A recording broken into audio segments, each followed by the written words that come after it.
Isolated from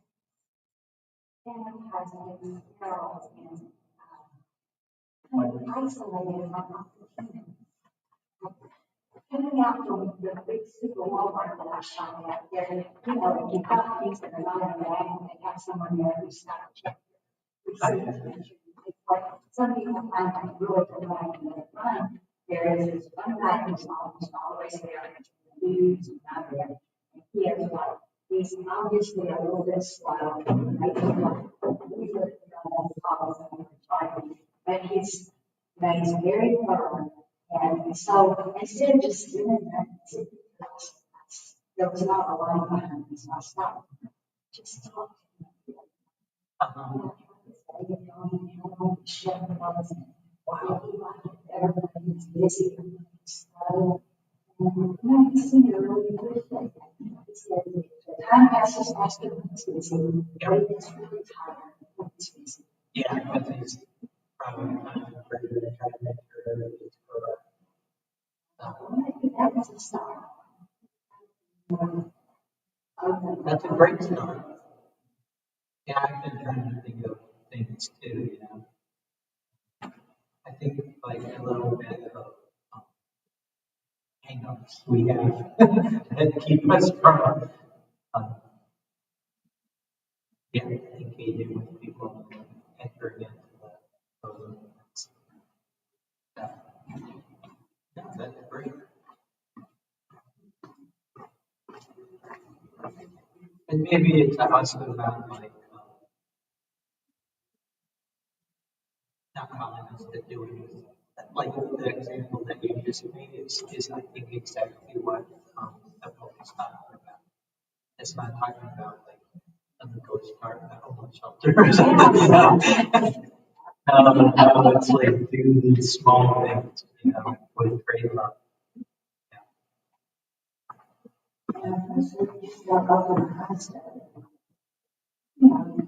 Right, see them.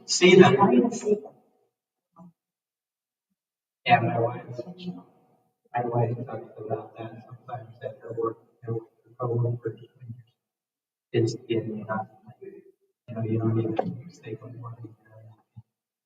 You don't acknowledge people. Or there's also people that are kind of hidden, like we don't recognize them. Service workers, sometimes people are handicapped. I noticed that a lot. I talked with this lady who's got some mobility issues, but she's pretty, she gets around, she's pretty, they say, she doesn't like people to help her, and people always trying to help her really irritates her. But, I think it's important lesson sometimes to know people don't need the help that we want to give them. They need the help that they want us to give them. Or people need to be involved in the help that they're receiving, not having it imposed on them from someone else. So, okay, well, I think we start because it's 6:30 to this large crowd. We didn't really know how we would do because we offer we offer books sometimes for Advent or Lent, but we don't always we haven't ever before really had it taught. So hey Jerry. So it's an experiment, but so I hope that you have a book. I think everyone has a book here, and I'm starting to read it. And today I just want to focus on the prologue of the book, which is the story of the monastery and the abbot. And even though it's only spoken of in the prologue, the idea of the Messiah is among you. Even though it's only spoken of the prologue, in the prologue, it really underlies the message the whole book of holy moments. And how do we look at other people? So I wanted to start with the passage from the Gospel of Matthew. Jesus said to his disciples, "When the Son of Man comes in glory and all the angels with him, he will sit upon his glorious throne, and all the nations will be assembled before him, and he will separate them one from another, as a shepherd separates the sheep from the goats. He will place the sheep on his right and the goats on his left. Then the king will say to those on his right, 'Come, you who are blessed by my Father. Inherit the kingdom prepared for you from the foundation of the world. For I was hungry, and you gave me food. I was thirsty, and you gave me drink. A stranger, and you welcomed me. Naked, and you clothed me. Ill, and you cared for me. In prison, and you visited me.' Then the righteous will answer him and say, 'Lord, when did we see you hungry and feed you, or thirsty and give you drink? When did we see you a stranger and welcome you, or naked and clothe you? When did we see you ill or in prison and visit you?' And the king will say to them in reply, 'Amen, I say to you, whatever you did for one of the least brothers of mine, you did for me.'" So, two things from this passage from the Gospel of Matthew. First, Jesus is talking about what we do. So what we say is important and what we do is important. But maybe what we do is more important. So thinking about what we do, I want to talk a little bit about St. Teresa, Mother Teresa of Calcutta. And this is the second thing about the gospel passage from Matthew. St. Teresa called it the gospel on 5 fingers. We all want to love God because we've been created for greater things, to love and to be loved. So how do we love God? Where is God? And Jesus answered, "Whatever you do for the least of my brothers, you do it to me." And so when we're dead, when we go home to God, God's going to judge us on what we have been for others. And he says, "I was hungry and you gave me to eat. I was naked and you clothed me. I was sick and you took care of me. I was homeless and you took me in. I was lonely and you smiled at me. Whatever you do to the least of my brothers, you have done it to me." This is what Jesus again and again told us, to love one another as he has loved us. Mother Teresa says the work of her congregation, the Missionaries of Charity for the Poor, is so real and so beautiful because if their hearts are pure, they can see and they can touch Jesus 24 hours because he has made it so clear that whatever you do to the least of my brothers, you did it to me. And that's what she called the gospel of 5 fingers. You did it to me. You did it to me. 5 fingers. You did it to me. I don't know how much you know about Mother Teresa. I'm going to say a little bit about her and I'm going to tell a story. But she founded the Missionaries of Charity. I think most people know that she served her life in Calcutta in India. She felt as if she'd been ordered by God to leave. She was already a religious sister, but she had a conversion one year on a train trip to the retreat for her congregation. She was one of the sisters of Loretta. And so she felt that God was calling her to leave that congregation and to help the poor by living among them. And so, in her own words, her call was to care for the hungry and the naked, the homeless, the crippled, the blind, the lepers, all those who feel unwanted, unloved, and uncared for in society. People that have maybe become perceived as a burden to society and are shunned by others. And so in 1952, she opened her first hospice in Calcutta. And transformed what was formerly a Hindu temple into a Christian home for the dying. And what she saw was a need in the streets of Calcutta. People were dying in the streets, just there like animals. And so what she wanted to do was bring them into the home and care for them and give them a death with dignity. And in the home for the dying, people were valued and cherished. And she looked at the home for the dying kind of as a living tabernacle where Christ was present. And so she told her sisters how clean their hands must be to touch the broken bodies, and how clean their tongues must be to speak words of comfort and faith and love. Since for many of those who were dying, it was the first contact with love, and it may be the last contact with love. And how much they must be alive, her sisters, to the presence of Christ in the dying. And if you really believe what Jesus said, you did it to me. Jesus, in his distressing disguise of the poor, was an expression that Mother Teresa coined. And it reveals not only her belief in Jesus' presence, but also her convictions about that presence. First, his presence in the poor was not obvious. He was there, but in disguise. It required, just like it does for the Eucharist, the eyes of faith to recognize Christ in the poor. Second, it was distressing to her and it caused her pain to see Jesus continue passion, continue suffering and passion in the poor that were before her. And it impelled her to do all she could to lessen the suffering she beheld. Always practical, Mother Teresa translated her distress into living action by loving and serving the poor.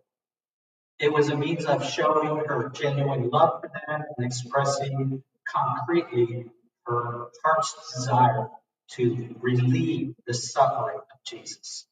So I want to ask you to think about, who is Jesus in distressing disguise for you?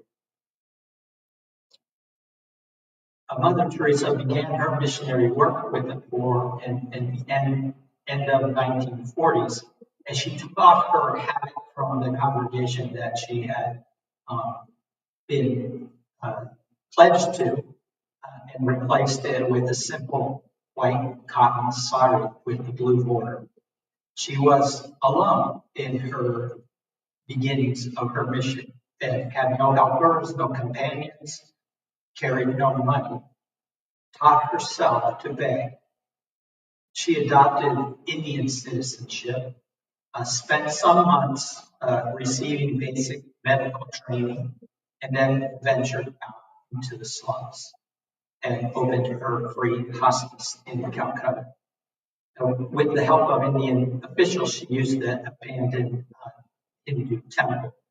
And later she changed the name of it to Kaligat, the home of the pure heart. People who she and those who came to help her were brought into the home, and they received medical attention and were given an opportunity to die with dignity according to the rituals of their faith. If they were Muslim, they were read the Quran. If they were Hindu, they received water from the Ganges. And if they were Catholic, they received the last rites. A beautiful death, Mother Teresa said, is for people who lived like animals to die like angels, loved and wanted. Many, many others were attracted to the life that Mother Teresa had undertaken. And as the missionaries of charity grew, Mother Teresa became known throughout the world. I want to share with you a story told by Dr. George Lombardi when Mother Teresa was much older and coming to the end of her earthly life. It was a Saturday afternoon in 1989. Dr. Lombardi was home alone unpacking boxes when the phone rang, and a woman that he didn't know started to interrogate. Are you Dr. Lombardi? Are you Dr. George Lombardi? Are you an infectious disease specialist? Did you live and work and do research in East Africa? Are you considered to be an expert in tropical infections? Would you consider yourself to be an expert in viral hemorrhagic fevers? At this point, he paused on the phone, gathered himself, and asked, who are you? The woman on the other end of the line introduced herself and said she was a representative of a world figure and a Nobel laureate, someone who was suspected of having a viral hemorrhagic fever, and she was calling to ask if he would consult on the case. Now, he found this improbable because he was only in his early 30s. He had just opened his office in New York City. He hadn't even gotten any patients or any phone calls yet. But this woman on the phone persisted, and she mentioned she got his name from a colleague who told her to call him because he knows a lot about very weird things.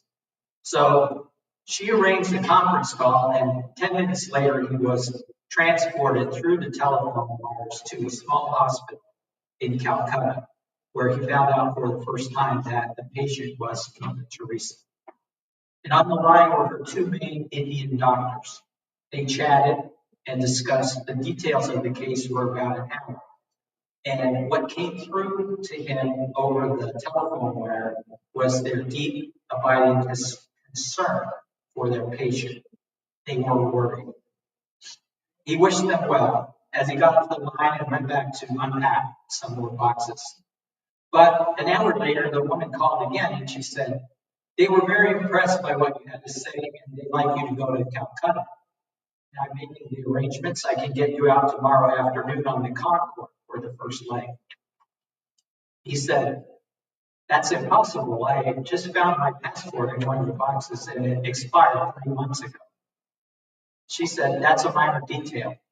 Meet me in front of the building tomorrow, Sunday at 7 a.m. So at 7 o'clock the next morning, she came down the block in a wood panel station wagon with bad shock absorbers.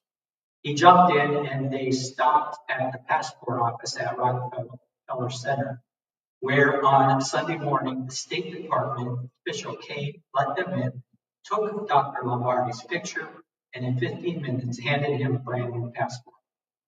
The next stop was the Indian consulate, where again on a Sunday morning, the entire staff came in full dress uniform to give him an honor guard procession, which he walked past as they ushered him into the consulate general himself, who affixed the visa to his passport. The consulate leaned toward him and said, we bestow our blessings on you. The eyes of the world are upon you. Now, Dr. Lombardi knew who Mother Teresa was, of course, but this was the first moment he realized what she meant, not just to the people of India, but to the world. He got back in the car and said, where next? She said, we're ahead of schedule. I'm going to drop you off at your house, and I'll be back at 11 a.m. I'll meet you downstairs. Sure enough, 11 a.m., tire squealing, she pulled up with one addition. In the back seat were 5 sisters of charity, as if sitting on a perch. They started handing him letters and envelopes, small packages wrapped in burlap and twine, saying, if you see Sister Narita or Sister Raphael, please give them this. They barreled off to JFK Airport, and when he got there, he asked softly about the sisters. Why are they here? They could have given you these things. I don't understand why they had to come to the airport with us. And the woman told him, well, I didn't know how to tell you this, but you don't have a confirmed seat on the Concorde. You're flying standby. The sisters are going to go up and down the line of ticketed passengers and beg until someone gives up their seat. Dr. Lombardi stood to the side out of earshot as he watched the scene unfold. The 5 nuns surrounded first a New York City businessman. He listened to them, looked over at Dr. Lombardi, looked back at them, shook his head no, sorry, he can't help. The five sisters move on to the next businessman. And now he could hear their voices, which had been raised a little bit. And in a few seconds, this businessman realized his resistance is futile and he handed over his ticket. The sisters came to him, gave him his ticket as an offering, and a small triumphant grin on each of their faces, the non-equivalent of a high five. Next stop, Calcutta. After 24 hours in flight, 100 degrees in Calcutta, 100% humidity.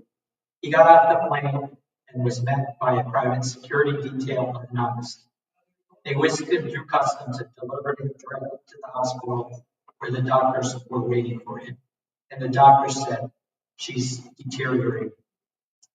He went directly into Mother Teresa's room, meeting her for the first time. She was very clearly weak. She beckoned him towards her and said this, "Thank you for coming. I will never leave Calcutta. Do not ever disagree with my Indian doctors. I need them. They run my hospitals and clinics, and I will not have them embarrassed." And with that, she dismissed him with a wave of her hand. He went to wash his hands and came back to examine her. But after the examination, he still didn't know what was wrong, so he, as an infectious disease doctor, did a culture, and they agreed to meet the next morning. As he left the hospital, he was set upon by 5,000 pilgrims who were holding the candlelight prayer vigil. He escaped back to the hotel and turned on the local news, hoping for a distraction. But there he was also on the news, the lead story that night and every night, footage of Dr. Lombardi entering and leaving the hospital, with reporters saying Dr. Lombardi's come from the United States to attend to Mother Teresa as she inches closer to death. Mother Teresa deteriorated over the next 48 hours. She was in septic shock. On the third day in Calcutta, two events collided. The first, the sight of tiny translucent dewdrops on the culture plate. And that was important because it meant there could be a bacterial infection. The second, one of the Pope's cardiologists flew in from Rome, an impressive man. At their first meeting, when Dr. Lombardi tells the group of Indian doctors excitedly that the cultures are turning positive and they may have an answer here, and his concern is that pacemaker that was put in several months before could be the cause of the infection. The Pope's cardiologist erupts, out of question. This is a clear case of malaria. Over the next couple of days, Mother Teresa worsened, and Dr. Lombardi started dreaming that she's actually falling beyond his outreached hand. So he changed his routine, and rather than fleeing the hospital at the end of the day through the side exit, he went out through the front, walked through the thousands of pilgrims gathered there, and was bolstered by their love and their devotion.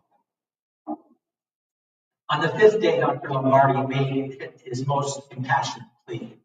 He stood before the Indian doctors, telling them that Mother Teresa was in septic shock, and it has to be a bacterial cause due to the pacemaker. The pacemaker must be removed. The Italian doctor stands at the lectern and bangs his fist on the lectern, saying, "If you listen to this American upstart, I will not be held responsible." In that moment, Dr. Lombardi looked at the Indian doctors, and they had lost respect for the Italian doctor. They asked both of them to wait outside as they considered their options. Dr. Lombardi there with his knapsack, socks with sandals, and the Italian doctor next to him, elegantly attired, with two equally elegantly attired attachés from the Italian consulate. They were called back in, and the Indian doctor said, "We decided to go with Dr. Lombardi." The Pope's doctor packed his bag, left the hospital, and went to the airport and flew out of the country. Dr. Lombardi said, "Let's get that pacemaker out." They looked at him and said, "If you want it out, you have to take it out." He said, I've never done that before. They gave him one of those wonderful nonverbal head bobs. If you've watched any Bollywood, you know what I'm talking about. Dr. Lombardi went into the room, got a charge nurse in a tray. The pacemaker came out easily, but the wire, which had been sitting in her right ventricle for several months, would not budge. He twisted and turned and did all kinds of body English, but it wouldn't budge. So he got worried. He'd heard stories that if you pulled too hard on the wire, it could put a hole in the heart and the person could bleed to death in a matter of minutes.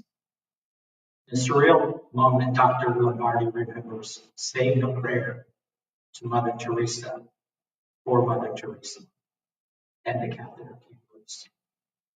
He took it out and cultured it and proved that the pacemaker was the cause of her infection. She got better, her fever broke, she woke up. A couple of days later, she was able to sit in a chair. Although his work was done, they wouldn't let him leave. He stayed 2 more weeks because he was the only doctor who could start her IVs and thread those catheters into her tiny, fragile veins. Mother Teresa lived another 8 years after that, and Dr. Lombardi saw her periodically.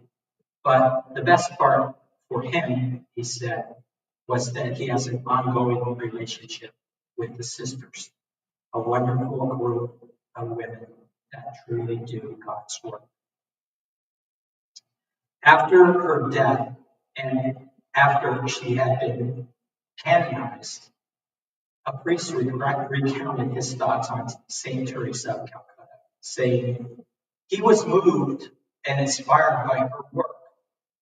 But after her death, when it was revealed that she had suffered for almost 50 years with spiritual illness, never feeling God's presence in her life, and that she embraced that long, dark night as a gift from God to enable her to be one with all the world's lost, forgotten, and unwanted.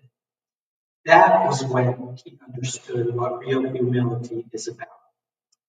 50 years of her work with the poor, the dying, the rejected, day in and day out, even as she suffered the most profound loneliness in absence of God's encouragement and love.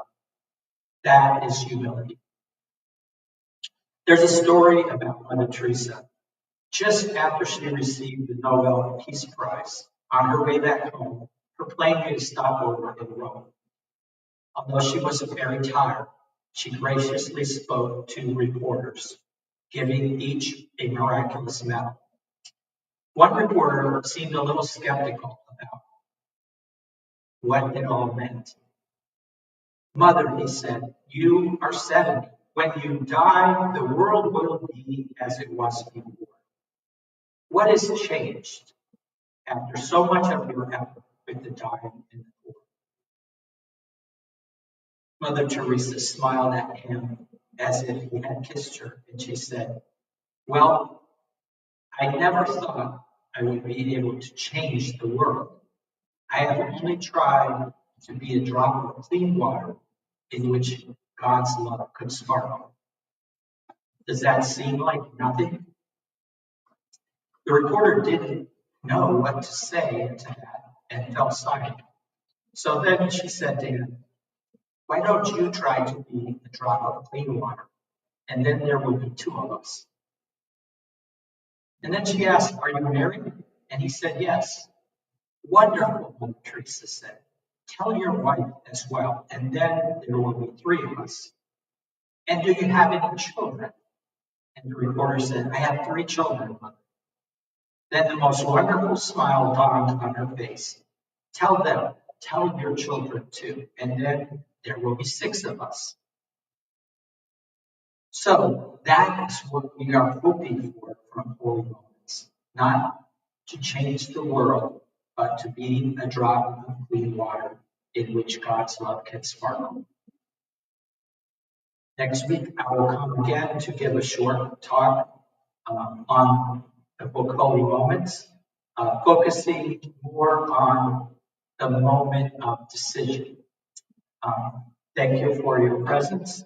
Um, I also mentioned that next week at 6:30, same time, we'll have the talk, and then at 7, bilingual mass for the solemnity of the Immaculate Conception.